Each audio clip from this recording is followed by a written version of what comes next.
여러분 안녕하십니까? 권순알입니다. 최근 한국에서 발생한 정부 전산 시스템 마비 사태로 임박한 내년 총선과 사전투표에 적신호 즉 빨간불이 켜졌다고 일본에서 제일교포 등을 주요 독자로 해서 발행되는 통일일보 최근호가 일면 톱 기사로 보도했습니다.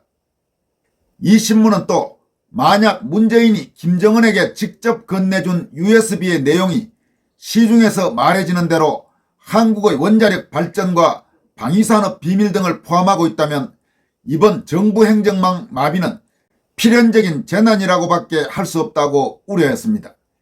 이와 함께 최근 김현 전 대한변협 회장과 조대환 전 청와대 민정수석, 도태우 자유변협 회장 등 전국 변호사 54명이 현행공직선거법 개정 전에라도 투개표 시스템을 대폭 개혁해 선거관리의 공정성과 투명성을 높여야 한다고 촉구한 긴급성명서도 비중 있게 소개했습니다.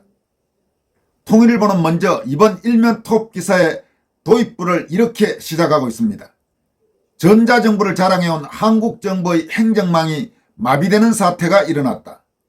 지방자치단체의 행정망인 세월 지방행정정보시스템과 온라인 행정서비스인 정부24가 17일 오전부터 56시간 마비됐다. 국가정보원이 지난달 한국인터넷진흥원과 합동으로 중앙선관위 전산시스템에 대한 보안점검 결과를 발표한 뒤 1개월 1주일 만에 일어난 사건이다. 윤 대통령과 여당이 방관하는 가운데 변호사 54명이 투개표 시스템 개혁을 제안하는 성명을 발표했다. 통일일보 기사는 이어서 정부는 20일 전산 시스템 복구 완료를 발표했지만 네트워크 기기에 이상이 생겨 인정 시스템 장애로 이어진 이번 사고로 해커가 침입한 것은 없다고 했다. 행정안전부는 전산망 마비의 원인을 전국 지자체 행정망 세월 지방행정 시스템 인정 시스템 중 하나인 네트워크 기기의 이상이라고 발표했다. 구체적으로는 네트워크 기기 내의 정보를 주고받는 L4 스위치에 이상이 생겨 사용자 인정 절차에 문제가 발생하여 사용자 연결 장애를 불러 세월 시스템을 통한 서류 발급 업무가 중단되었다라고 한다. 민관 전문가들의 복구팀이 18일 새벽 네트워크 기기를 교환, 안정화를 거쳐 복구를 완료했다고 한다라고 썼습니다. 여러분 지금 여기에서 하나 또 궁금한 게 전국 지자체 행정망 이름이 세월 지방 행정 시스템이라고 합니다. 이걸 처음 이번에 알게 된 분이 많을 텐데 이 행정망 이름도 좀 석연치 않습니다. 언제 이 행정망의 이름이 정해졌는지는 모르지만 만약 문재인 정권 때 이런 이름을 지었다면 여러분 세월 지방 행정 시스템 어떤가요? 여러분이 보시기에는 어떻게 들리십니까? 이게 세월호와 관련은 없다 하지만 이름 자체에서 뭔가 세월호라는 그런 이미지가 떠오르는 것을 어쩔 수는 없습니다. 하필 이 전국 지자체 행정망에 왜 세월 지방 행정 시스템 여기에 세월이란 말이 들어갈 이유가 거의 없어 보이는데 왜 들어간지 모르겠습니다. 물론 이 이름이 문재인 정권 때 지어졌는지 그렇지 않으면 세월호 침몰 사고 이전부터 이런 이름이 지어졌는지는 현재로서는 정확히 확인하진 못했습니다만은 만약에 세월호 침몰 사고 이후에 이런 이름을 지었다면 상당히 의도적이고 뭔가 엄습한 이유가 있다고밖에 볼 수 없습니다. 왜냐하면 상당한 비극을 사람들에게 연상시키는 많은 국민들이 세월호란 말을 들을 때 그리 썩 유쾌한 기분이 들지는 않을 거 아닙니까? 어떤 이유로든. 그런데 하필 왜 정부의 전국 지자체 행정망 이름이 세월 지방 행정 시스템인지 여러분은 이해가 되십니까? 저는 뭔가 좀 석연치 않아 보입니다. 다시 한번 말씀드리지만 이 이름이 언제 지었는지 정확히 알지 못합니다. 세월호 침몰 사고 이전에 지어졌다면 그렇다면 그래서 이름을 바꿔야 했을 것이고 더구나 세월호 침몰 사고 이후에 이런 식의 이름을 명명했다면 이런 이름을 붙일 이유가 전혀 없는 상태에서 붙였다는 점에서 이 역시 뭔가 좀 석연치 않다 그런 지적을 피하기는 어려울 것 같습니다. 통일일보 기사를 좀 더 이어가 봅니다. 이 해명은 설명이 되지 않는다.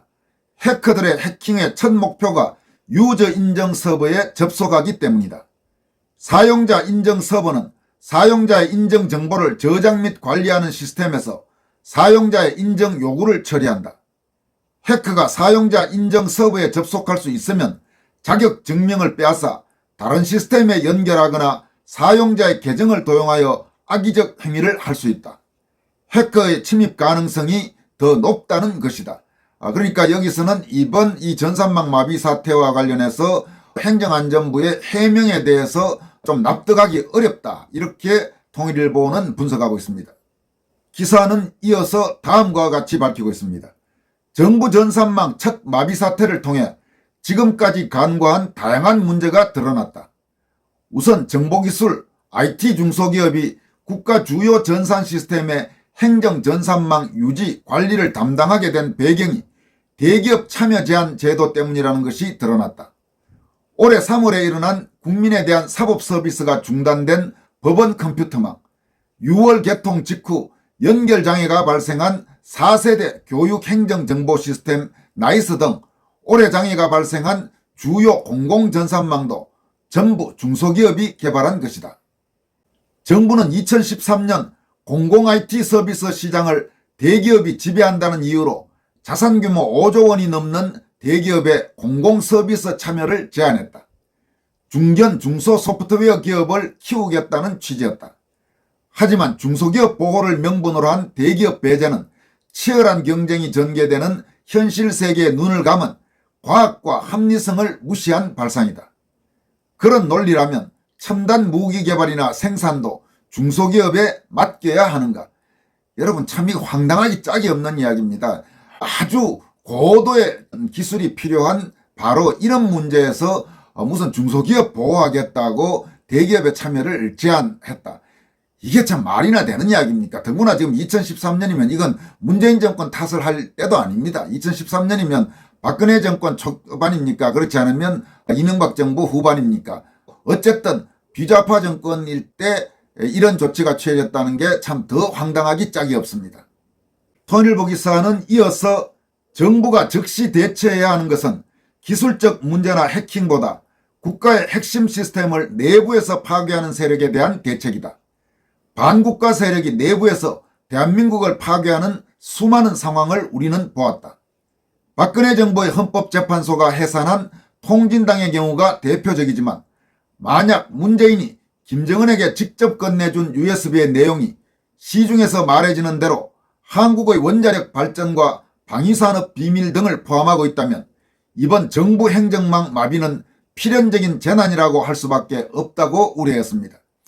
이어서 중앙선관위의 전산 시스템은 행정전산망과 비교할 수 없을 정도로 떨어진다. 사전선거 위험성과 위헌성이 지적돼 수많은 고소 고발이 제기되고 있는데도 불구하고 4.15 부정선거나 USB 등을 수사하지 않는 윤석열 대통령은 결코 책임을 면할 수 없다고 윤 대통령을 비판했습니다. 기사는 마지막으로 변호인 54명이 20일 공직선거법을 개정하기 전에도 부정선거를 막을 방안을 제시하는 성명을 발표했다. 개선사항으로는 투표관리관은 개인도장을 사용, 거주지의 투표소에서만 사전투표를 허가, 사전투표자는 자필로 명부에 기록, 전면 수개표, 사전투표소를 축소하여 투표함 이동 금지, 우편투표함 이송 감시 철저, 투표 결과를 아날로그 방식으로 정리한 후 최종 발표할 것 등을 주장했다. 이렇게 기사를 마무리하고 있습니다. 한편 통일일보의 이 기사 후반부에 소개된 전직 대한변협회장과 전 청와대 민정수석 등 변호사 54명의 투개표 시스템 개혁 촉구 성명은 성명이 나온 직후 권순알TV가 국내 모든 유튜브 채널 중 가장 먼저 보도한 데 이어 성창경TV와 공병호TV 등 일부 다른 우파 성향 시사 유튜브 채널에서도 잇따라 보도하고 있습니다. 그러나 신문이나 방송, 뉴스통신 등 제도권 언론 중에는 네이버 포털 기사 검색 기준으로 해서 현재까지 대구 매일신문만 간단하게 이 성명 발표를 기사로 보도하고 있습니다. 지금 한국의 언론 현실이 이렇습니다. 54명의 변호사, 더구나 전직 대한변협 회장과 전직 청와대 민정수석, 그리고 전직 검사, 판사 등 많은 변호사들이 성명을 통해서 투개표 시스템의 개혁을 촉구하는 성명을 발표했는데, 매일신문 하나 외에 한국의 모든 신문, 방송 그리고 뉴스통신사가 일제히 입을 다물고 있는 이 참담한 현실을 우리는 어떻게 해석해야 할까요? 참고로 이번 변호사들의 성명과 관련된 내용은 최대한 많은 국민에게 관련 정보를 전파, 확산시키기 위해서 권순알TV 유튜브 영상을 통한 보도 이후 별도로 이와 관련된 내용들을 상세하게 활자로 정리해서 제 페이스북과 네이버 블로그에도 올려놓았습니다. 관심 있는 분들은 참고하시길 바랍니다. 이어서 전해드릴 내용은 한동훈 법무장관이 더불어민주당에 다시 한번 일격을 가한 내용입니다. 한동훈 장관과 관련해서는 여러 가지 평가가 있을 수 있고, 특히 4.15 총선 선거부정 의혹 진상규명을 요구하는 분들 중에는 윤석열 대통령이나 한동훈 법무장관의 침묵에 대해서 상당히 비판적인 견해를 가지신 분들도 많습니다만, 적어도 더불어민주당의 황당한 그런 행태, 더불어민주당 의원들의 아주 저질스러운 행태에 대해서 받아치는 그 모습만은 역대 한국의 비좌파 정권 고위 공직자 중에 찾아보기 힘든 모습이라고 할 수 있습니다. 적어도 그 부분은 평가해 줄 만한 부분이 아닌가 싶습니다. 한동훈 법무장관은 이번에는 자신을 띄워주는 것은 국민의힘이 아니라 민주당이다. 또 최근 검찰을 맹렬히 비판하고 있는 서영교 더불어민주당 의원에 대해서는 그 사람은 운동권 출신이면서 친인척을 채용하고 후원금을 떼간 사람 아니냐, 그런 사람이 무슨 좋은 말을 하느냐는 취지에 따끔하게 일침을 가했습니다. 자세한 내용은 다음과 같습니다. 한동훈 법무장관은 국민의힘이 저를 띄운다는 것에 대해서는 공감하실 분들이 많지 않을 것 같다. 다만 민주당이 저를 띄운다는 점을 많은 분들이 공감하실 것 같다, 이렇게 말했습니다. 한 장관은 22일 오후 국회에 나와 기자들과 만난 자리에서 더불어민주당은 국민의힘이 훈비어천가, 즉 용비어천가에서 나온 한동훈의 훈비어천가를 부르며 한 장관을 띄운다고 비판한다는 질문을 받자 이렇게 말했습니다. 이에 앞서 민주당의 권칠성 수석대변인은 브리핑을 통해서 한동훈 장관을 겨냥해서 대통령은 나라님, 측근 장관은 세자로 모시는 듯한 국민의힘의 모습은 한심하기 짝이 없다면서 국민의힘 당대표와 혁신위원장이 훈비어천가를 부르며 한동훈 띄우기에 열을 올리고 있다고 비난했습니다. 이날도 한 장관에게는 내년 총선 출마 의향을 묻는 기자들 질문이 반복해서 쏟아졌습니다. 이에 대해 한 장관은 그 부분에 대해 이미 충분히 말씀드렸다고만 답했습니다. 한동훈 장관은 전날 대전에서 관련 질문이 나왔을 때는 더 드릴 말씀이 없다. 제 일을 최선을 다해서 하고 있다, 이렇게 말했습니다. 한동훈 장관은 또 만약 대통령이 출마를 요청하면 어떻게 할 건가라는 물음에는 만약이 너무 많다. 만약에 대해서까지 제가 말씀드릴 것은 없다라고 밝혔습니다. 또 국민의힘 인요한 혁신위원회에서 소위 스타 장관의 험지 출마론이 나오고 있다는 질문을 한 기자에 대해서는 그 기자를 툭 치면서 저는 스타 장관이 아니고요, 법무장관으로 최선을 다하겠다라고 말했습니다. 최선을 다한다는 것에 총선 출마도 포함되느냐는 취지의 질문을 받고서는 검사하시면 잘할 것 같다, 이렇게 농담으로 받아쳤습니다. 한동훈 장관은 또 민주당이 검사 탄핵을 추진하면서 검찰을 향해 자정 능력이 없다고 비판한 것을 두고서는 오늘 서영교 민주당 의원이 발언을 한바닥 쏟아냈다면서 운동권 출신의 대표적 정치인으로 보좌진을 친인척으로 채운 분 아니냐, 보좌진 월급에서 후원금 떼간 분 아니냐, 그런 분들이 마치 깨끗한 척하며 국민을 호도하는 것은 잘못됐다라고 정면으로 맞받아쳤습니다.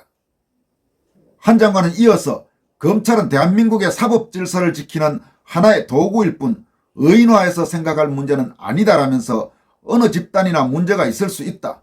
문제가 있으면 문제를 해결하면 되는 거지. 집단 자체를 악마화하면 기능에 대한 국민 신뢰가 없어진다라고 말했습니다. 그는 그러면서 중요한 국가기구인 도구를 악마화하면 그 피해는 국민에게 돌아간다면서 잘못된 사람은 속아내면 되고 문제를 바로잡으면 된다, 이렇게 밝혔습니다. 오늘 여기까지 하겠습니다. 여러분 고맙습니다.